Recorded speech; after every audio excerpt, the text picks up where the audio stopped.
The jury concluded deliberations for the day Wednesday without reaching a verdict in Sen. Bob Menendez bribery and corruption trial. Earlier this week, the jury informed the judge that they could not come to a verdict. But the judge implored them to continue with deliberations, saying to take as much time as you need and to not hesitate to re-examine your own views and change your own opinion if convinced it is erroneous. The defense teams filed a joint trial brief asking that the court recognize that a hung jury is a legitimate outcome and informing the jury of that fact. They also stated that the judge should be able to poll the jurors if they remain deadlocked. The judge also spoke with individual jurors earlier this week about comments a dismissed juror made to the media over the weekend. Menendez spoke to the press briefly before leaving the courthouse, saying he was grateful to the jurors who were standing up for him. "For 2.5 years I have never wavered from asserting my innocence," he said. "And I appreciate that there are clearly jurors who are asserting my innocence as well in the jury room." Menendez, a New Jersey Democrat, is accused of accepting a plethora of donations and gifts from a wealthy friend in exchange for political influence. Both Menendez and the doctor, Solomon Melgen, have maintained their innocence. It's the first time in 9 years that a sitting U.S. senator is facing a federal bribery charge.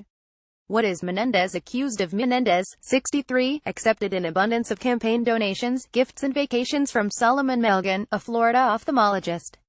In return, he used his position to lobby on behalf of Belgian's business interests, according to prosecutors. Melgen allegedly directed more than $750,000 in campaign contributions to entities that supported Menendez, according to the indictment, which prosecutors said were inducements to get Menendez to use his influence on Melgen's behalf. Prosecutors have also accused Menendez of trying to hide the gifts. Melgen paid for Menendez and his girlfriend to stay for 3 nights at a Parisian hotel where rooms typically cost about $1,500 per night and allowed the senator the use of his private jet, according to prosecutors. NBC News calls Menendez a Republican in corruption case report. Federal prosecutors said that Menendez sold his office for a lifestyle that he couldn't afford. The indictment also alleged that Menendez pressured State Department officials to give visas to 3 young women described as Melgen's girlfriends. What is the senator's defense? Both Menendez and Melgen have pleaded not guilty, and Menendez has vehemently denied the accusations against him. Throughout the trial, defense attorneys sought to prove that Menendez and Melgen have been friends since before the former became a senator, and the trips were nothing more than friends traveling together. Sen. Bob Menendez, D.N.J., arrives to the courthouse with his children in Newark, New Jersey, on September 6, 2017 as the corruption trial begins. AP photos at Wendigat Times. Emotional. Menendez has maintained his innocence throughout the trial. What has happened in the trial so far? Defense attorney Raymond Brown got into a spat with U.S. District Court Judge William H. Walz at the start of the trial. Brown accused Walz of being extremely prejudicial to the defense. Walz had denied Menendez's request that the trial be recessed during critical Senate votes, stating that his job should not be treated differently from that of a construction worker or cab driver.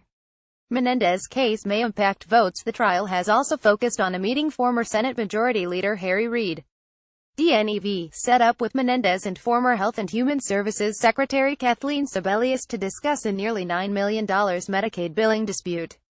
Sebelius testified in court that the incident was the first time in her role in government that she was asked by a senator to take a meeting with another senator.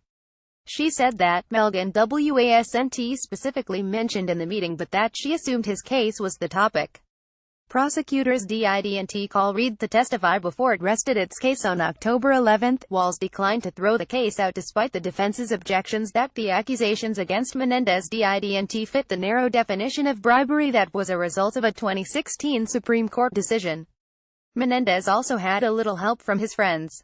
Sen. Lindsey Graham, RSC, arrived at the Newark courthouse to testify as a character witness for the Democratic senator. Graham's office confirmed. He testified about his experiences with Menendez in the Senate, unrelated to the underlying charges, his office said. In very difficult circumstances he always keeps his word, Graham said during his testimony. A handshake is all you need from Bob. He's a very honest, hard-working senator.